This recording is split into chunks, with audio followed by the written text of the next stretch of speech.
थोड़ी सी हम बातें कर लेते हैं क्लास को लेके। जो क्लासेस है कैसे करना है आपको। देखो मैंने क्लास को लेकर आपको दो चीजें बता दिया, एक तो आपको मैंने थ्योरी दे दिया, करवा दिया, अब न्यूमेरिकल है। न्यूमेरिकल में सारा रिवीजन करा दूंगा। अगेन आपके पास बहुत अच्छे टाइम टेबल है। मैं देखो जो बच्चे एक जिद है कि भैया मैम तो यूट्यूब से कर लेंगे यार, देखा जाएगा, जिन बच्चों की जिद है जो आप हमारी बातें नहीं सुनोगे तो फिर आगे आपको पछताना पड़ेगा और आप खुद ही कंपनसेट करोगे। मेरे जेब से क्या जाना है, मेरे जेब से कुछ नहीं जाएगा मेरे भाई। तो जो बच्चे अभी पढ़ रहे हैं, रिसेंटली पढ़ रहे हैं, वो यूट्यूब पे कुछ बच्चे वीडियो भी ढूंढ रहे हैं, तो आप ढूंढ ढूंढ के परेशान हो जाएंगे। और आप मैसेज करके पूछेंगे सर ये वीडियो कहां है, तो हम कैसे बताएं, 4000 वीडियो डाली हुई हमने यूट्यूब पे, उसको ढूंढना पॉसिबल नहीं है। तो गो विद आपके लिए कोर्स है, और कोर्स आपका जो है ये है दैट इज 349 का। अब यहां पे एक बच्चों को 1% डाउट होता है कि सर यार 5-6 दिन के लिए क्या लें आगे, तो मैं आपके लिए इतना कर सकता हूं कि 1 ईयर की वैलिडिटी, नेक्स्ट ईयर भी अगर आपका इनकेस भगवान ना करे ऐसा हो, इनकेस पेपर नहीं क्लियर होता तो नेक्स्ट ईयर हम आपको फ्री में पढ़ाएंगे, ये श्योरिटी हम आपको देकर चल रहे हैं। लेकिन उन्हीं बच्चों को जो आज से टुडे से कोर्स को ज्वाइन करता है उनके लिए सिर्फ ये मैं बेनिफिट देने जा रहा हूं। तो ये कोर्सेस आपके लिए है जो कि आप इजिली जाके एक्सेस कर सकते हैं, नीचे डिस्क्रिप्शन में नंबर है, जाके आप कर सकते हैं। यूट्यूब पे ढूंढ ढूंढ के परेशान होंगे, थ्योरी के लिए ठीक है यूट्यूब, वन शॉट रिवीजन डालूंगा मैं, वो ठीक है, जिसने पहले पढ़ा हुआ उसके लिए ठीक, नए बच्चों के लिए अभी ठीक नहीं है। मेरा कोई कंसर्न नहीं है आपसे 4-5 हजार 350 रुपए ले लूं आपसे मैं, और मैं बहुत बड़ी कुछ चीजें अचीवमेंट कर लूंगा, नहीं मेरे भाई ऐसा कुछ नहीं है। जो कि वहां पे सर इसको फ्री क्यों नहीं कर देते भाई, एप्लीकेशन सर्वर कॉस्ट है तो मैं अपने जेब से भी नहीं लगा सकता यहाँ पे, तो वो सारी चीजें हैं, तो वो ध्यान रखिएगा क्योंकि 1 साल तक आपके लिए वो सर्वर ब्लॉक रहेगा, ठीक है ना, ध्यान दीजिएगा। तो बस आप कैसे पढ़ना है नहीं पढ़ना सारी बातें बता दी। मिलते हैं अगली क्लास में, अगली वीडियो के अंदर रिवीजन वीडियो आने वाली आपकी किसकी, बोनस और buyback of shares. Thank you so much, good night, take care, मिलते हैं अगली क्लास में। यूनिट नंबर 2, उससे पहले एक छोटी सी अनाउंसमेंट कि भाई हम अब सेमेस्टर 3 की पूरी तैयारी में लग गए हैं। सेमेस्टर 3 में जो आपके सब्जेक्ट्स हैं ना, आप देखिए कौन कौन से सब्जेक्ट्स हैं। एक आपके पास, अगर आप बीकॉम प्रोग्राम के बच्चे हैं तो कोर सब्जेक्ट्स की बात करें तो एक financial management, principle of marketing और बिजनेस स्टैटिक्स है। बिजनेस स्टैटिक्स वो वाले नहीं है जो कि आपने 11th क्लास में पढ़ा था, उससे एडवांस है काफी।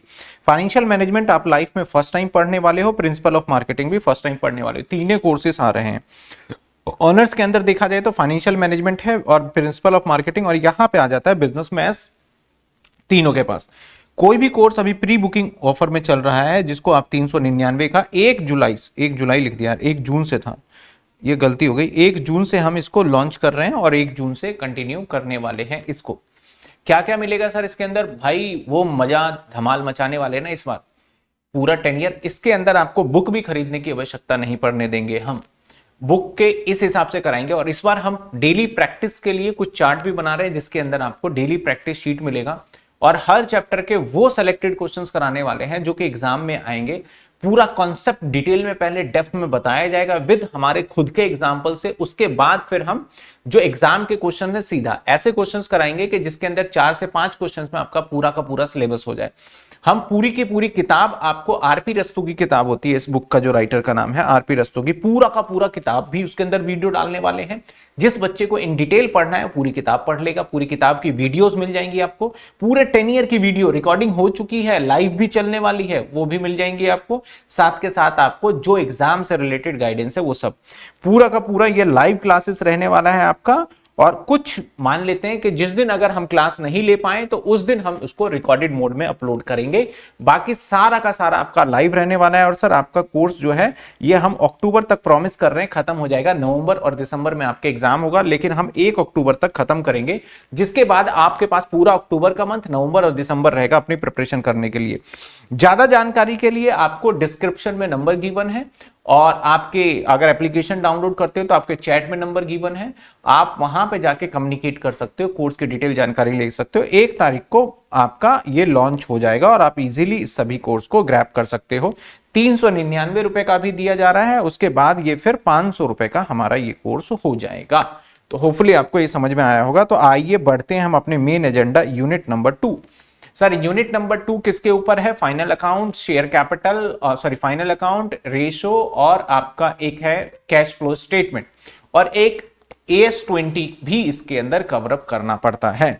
तो आ जाइए मेरे भाई, इस यूनिट में से थ्योरी बहुत रेयर होता है, और मैं बताऊं आपको पिछले सेमेस्टर में, पिछले ईयर में थ्योरी काफी पूछा गया यार। देखो 2025 में ऑनर्स में पूछा गया ये थ्योरी, तो कहीं ना कहीं एग्जामिनर जो थ्योरी का पोर्शन है बढ़ा रहा है। मैंने नॉर्मली कहा है कि भैया 25 नंबर तक का थ्योरी आएगा, लेकिन लास्ट टाइम देखा गया कि लगभग 35 मार्क्स तक का तो भी थ्योरी पूछ लिया गया है। चलिए एनीवेज, तो briefly explain the following financial ratio, debt equity ratio, debt service coverage ratio. तो मैंने लाइव क्लास जब लिया था तो उसके अंदर पूरा रेशियो कराया था।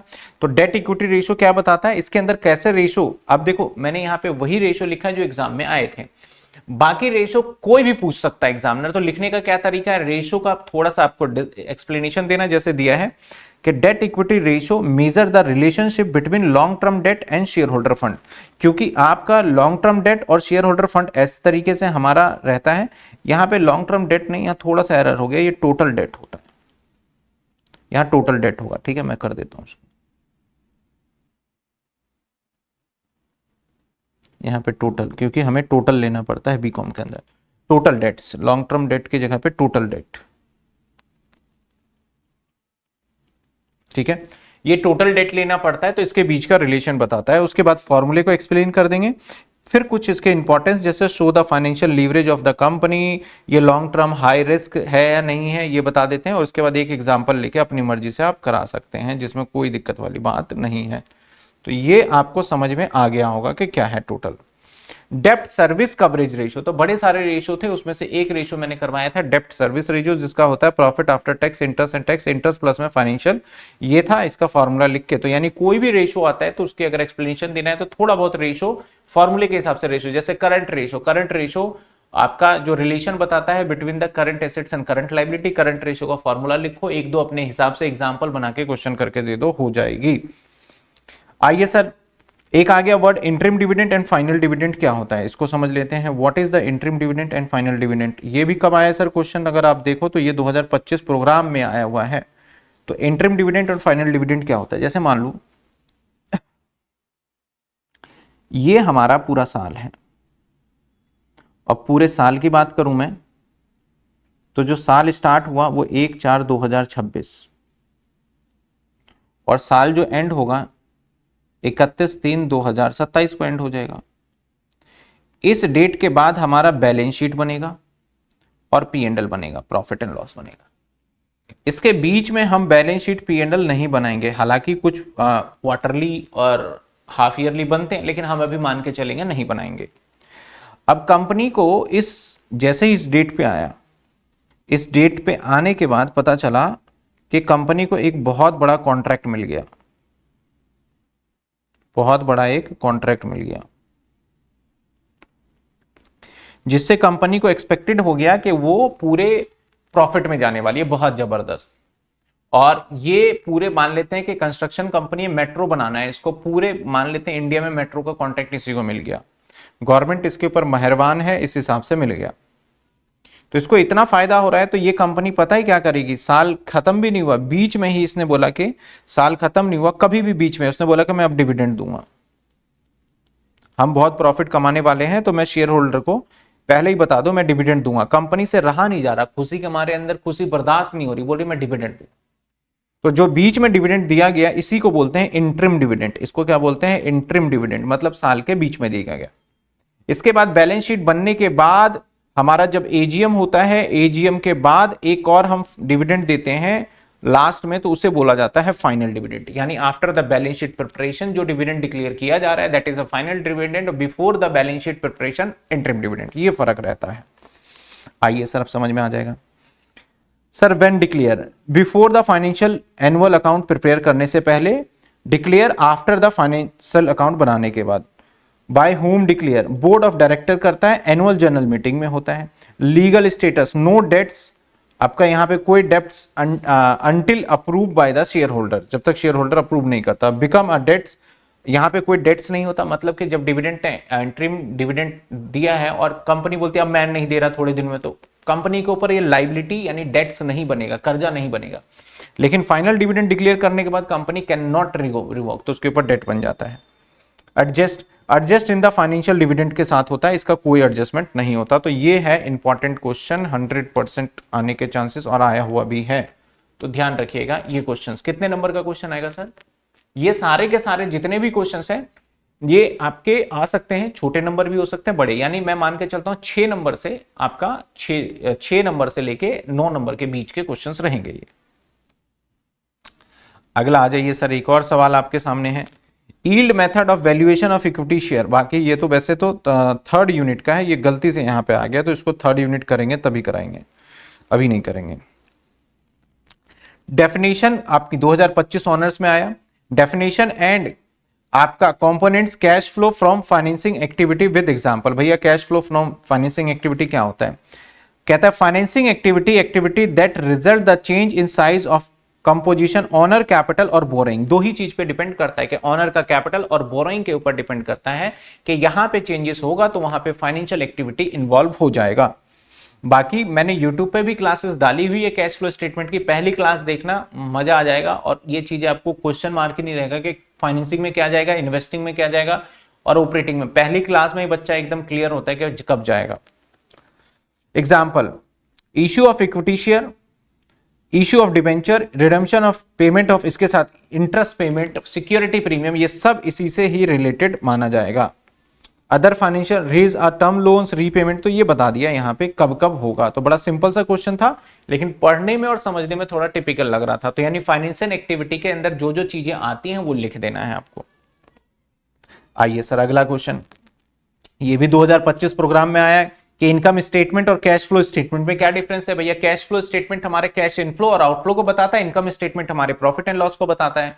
कैश फ्लो के अंदर सिर्फ कैश रिलेटेड ट्रांजैक्शन होता है और आपका इनकम स्टेटमेंट में कैश और नॉन कैश दोनों होता है। देखिए, show the profit and loss, ये सिर्फ प्रॉफिट एंड लॉस बताएगा। Show inflow and outflow cash, accrual basis पे होता है, ये कैश बेसिस पे प्रिपेयर होता है। सो ऑल रेवेन्यू एक्सपेंसेस को होता है, ये कैश रिसिट्स और कैश पेमेंट को फोकस करता है। फोकस ऑन प्रॉफिटेबिलिटी परफॉर्मेंस पे करता है, ये लिक्विडिटी के ऊपर परफॉर्मेंस पे करता है। Example, credit record even the cash receive और नॉट, यहाँ पे कैश रिसीव करेंगे, क्रेडिट हुआ तो नहीं करेंगे। की पॉइंट दे रखा है। Income statement tell the profit and loss, और ये चीजें आपके लिए बनाया गया ताकि आपको याद रहे थोड़ा सा, ठीक है। आ जाइए आगे। अब बोला गया भैया ऑनर्स के अंदर 2025 में आ गया कि आप बताइए कि cash flow from financing activity with example, ये तो मैंने बता ही दिया, ये दोबारा रिपीट हो गया है, ये बता दिया है, डन हो गया है। आ जाइए, एक क्वेश्चन आता है जैसे कि हमारा distinguish difference between the accounting standard 3, accounting standard 3 किसका है? कैश फ्लो का। ऐसे ही इंडियन अकाउंटिंग स्टैंडर्ड जो 7 होता है, इंड AS 7 बोलते हैं, वो भी कैश फ्लो के तरीके से ही होता है। तो दोनों में हालांकि क्या फर्क है ये बताना है भाई, दोनों के अंदर क्या डिफरेंसेस हैं हमें ये बताना है कि क्या क्या डिफरेंसेस हैं। तो आ जाइए, आया हुआ क्वेश्चन है 2022 में, और इस बार भी मेरा मानना है कि चांसेस आ सकता है ये 100% की कैटेगरी में रखना है। कहता है deal with cash flow statement under Indian gap के हिसाब से है, और ये कैश फ्लो स्टेटमेंट करता है इंडियन अकाउंटिंग स्टैंडर्ड यानी IFRS के अकॉर्डिंग का चलता है एक तरीके से, तो इंड AS के हिसाब से चलता है। ये AS3 है और AS3 के साइड में रिवाइज भी लिख देना। फिक्स क्लासिफिकेशन है, यहां पे फ्लेक्सिबल क्लासिफिकेशन है। हालांकि इंड AS अभी नहीं पढ़ोगे आप, अगर CA करते हो, CA फाइनल में आता है, CA इंटर लेवल पे भी नहीं है, बस थोड़ा थोड़ा डिफरेंस बता दिया गया है। Bank overdraft not treated as a cash and cash equivalent generally, और can treated as a cash and cash equivalent और पेमेंट ऑन डिमांड, तो इसको नहीं माना जाता, यहां मान लिया जाता है। डिस्क्लोज सेपरेटली करते हैं, एक्स्ट्राऑर्डिनरी कोई भी ऐसा सेपरेटली नहीं होगा disclose. Applicability traditional accounting standard यानी अकाउंटिंग स्टैंडर्ड पुराने वाले पे, और इसे नए अकाउंटिंग स्टैंडर्ड पे जाएंगे। Objective report cash flow for outflow, यहाँ पे improve the comparability of the transparency of the report, ये था। कुछ की पॉइंट्स हैं, again AS 7 provide the more flexible classification, Ind AS 7, AS नहीं बोलेंगे, इंड AS 7 बोलेंगे। Ind AS 7 based on the internal accounting practices के base पे है, AS आपका कैश फ्लो पे है, और इसके हिसाब से हमें दे रखा है ये सारी चीजें। तो ये पढ़ के जाइएगा, मैंने दे दिया है, नोट्स आपको मिल जाएंगे। आप हमारे एप्लीकेशन को डाउनलोड करेंगे, सिंपल सा, चैनल सब्सक्राइब करना है। पिछली बार बहुत बच्चों ने सब्सक्राइब किया, थैंक यू सो मच उन स्टूडेंट को जिसने हमारे चैनल को सब्सक्राइब किया, एंड बहुत बच्चों ने बस उसको लाइटली लिया है या तो ऐसा बोलता रहता है। तो प्लीज आप भी चैनल को सब्सक्राइब करिए और हमारे एप्लीकेशन पे जाइए और ये फ्री नोट्स का बेनिफिट लीजिए। आइए आगे बढ़ जाते हैं। Cash flow from investing activity क्या होता है? तो भैया cash flow from investing activity में जो एसेट से रिलेटेड होता है हमारा, उसको हम cash flow from investing activity में रखते हैं। कहता है cash flow from investing activity present the cash flow और outflow arising acquisition of the disposal long term asset से रिलेटेड होगा, other than investment including the cash. कहता है other investment not including cash, इसमें कैश इंक्लूड नहीं होगा। जैसे machinery purchase cash flow, sale of investment investing activity, purchase land investing activity, interest dividend receive ये भी इन्वेस्टिंग एक्टिविटी, जो कि इनफ्लो और आउटफ्लो बता रहा है। Investing activity long term assets के ऊपर रहेगा। तो सिंपल सी बात है, इसी को आपको एक्सप्लेन करना था और जो मैंने फॉर्मेट कराया हुआ है रेगुलर क्लास के अंदर, उस फॉर्मेट को भी आप इजीली कर सकते हैं। सर अगेन अब इसके अंदर कौन कौन से टीचर पढ़ाएंगे हम वो बात करेंगे। तो यहां तक हमारा कंप्लीट हो जाता है यूनिट नंबर 2। इसके बाद हम देखेंगे यूनिट नंबर 3। तो लगभग 10 से 15 मिनट में हमने यूनिट नंबर 2 भी कंप्लीट कर लिया है।